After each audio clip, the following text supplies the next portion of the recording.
Côte d'Ivoire, vous venez d'avoir votre première séance de travail. Qu'est-ce qu'il y en a qui été tiré? Mais nous sommes au travail, hein, vous savez, en plus la situation politique elle-même, avec la manière dont ils ont ouvert le contentieux, nous oblige même à travailler, parce que nous ne sommes pas encore satisfaits des conditions de ce système électoral-là, des conditions dans lesquelles les élections sont en train de s'organiser. Et donc il est important que nous nous retrouvions, que nous travaillions, c'est ce que nous sommes en train de faire. Et de quoi vous avez concrètement parlé? On sait qu'aujourd'hui il y a eu la liste électorale provisoire qui est sortie sans le nom de Laurent Gbagbo, sans le nom de Blé Goudé, le nom de plusieurs leaders politiques. Quelle est la position du CAP sur ces situations? Mais nous souhaitons une liste inclusive, n'est-ce pas? Et le problème de Blé Goudé, le problème de Laurent Gbagbo sont des problèmes qui sont posés depuis 2020 et qui ne sont pas encore résolus. Ces questions-là, il faut bien que le gouvernement s'asseye, que le chef de l'État prenne la décision de régler ces problèmes. C'est un problème qui ne peut se régler qu'avec l'adoption d'une loi d'amnistie. Et il faut que cette loi d'amnistie-là soit prise.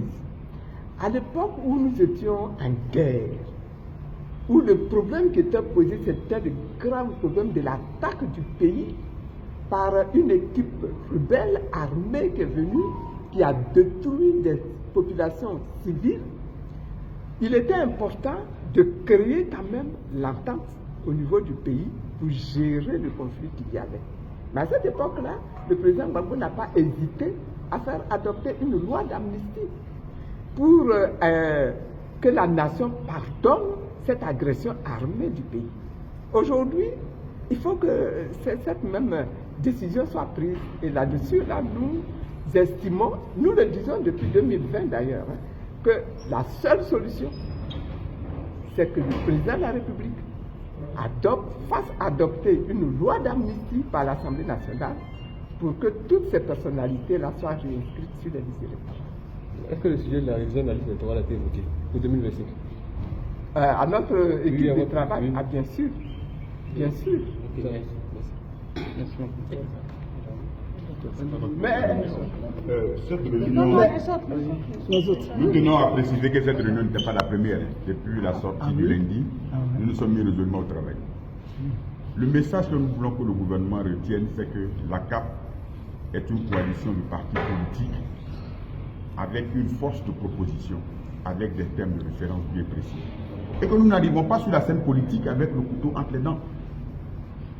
Et que cette organisation donc va pouvoir contribuer de façon positive par la qualité de ses idées, par la qualité de ses préoccupations relativement à un climat apaisé, à des élections transparentes, à des élections inclusives, au cours desquelles nous souhaitons vivement que le vainqueur puisse être félicité par les vaincus au soir du 25 octobre. C'est vraiment notre position. Et c'est pour ça que nous invitons la CEI à jouer son rôle d'institution indépendante. Nous avons été conviés à la CEI lundi à une rencontre. Cette rencontre a été unilatérale. C'est-à-dire que nous n'avons pas eu droit à la parole. Nos représentants ont été accueillis dans une réunion dite de partenaires par des carreaux. C'était une ambiance qui en ajoutait de façon lourdement encore à une ambiance lourde en fait. Mais nous n'avons pas besoin de ça. La CAP souhaite être une force de proposition pour la paix en Côte d'Ivoire. La CAP souhaite être une force de proposition pour des élections démocratiques. Pour l'instant, elle ne s'est même pas constituée en une coalition électorale. Non, ce que nous souhaitons, c'est connu.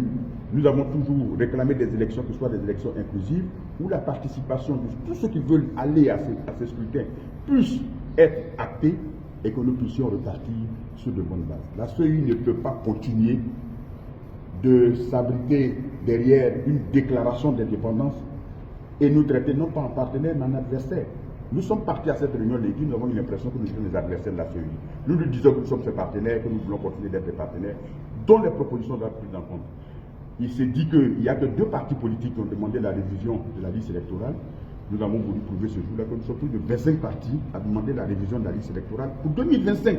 C'est légal, c'est institutionnel et c'est constitutionnel. Donc il ne devrait pas y avoir de débat et nous faisons confiance aux éminences de la CEI qui, sur les plateaux de télévision, montrent patte blanche, mais doivent pouvoir dans les faits vous trouvez effectivement que la CEI ne peut pas être le mouvoir des citoyens. Merci. Ok. Madame, est-ce que la... Oui, je suis Dr Koulibaly Dinerko, président du PSDI, Parti des sociaux-démocrates ivoiriens, donc membre de la CAP Côte d'Ivoire. Je voudrais rapidement vous faire constater, en tout cas vous journalistes, avec nous, le mépris qui vous a été servi par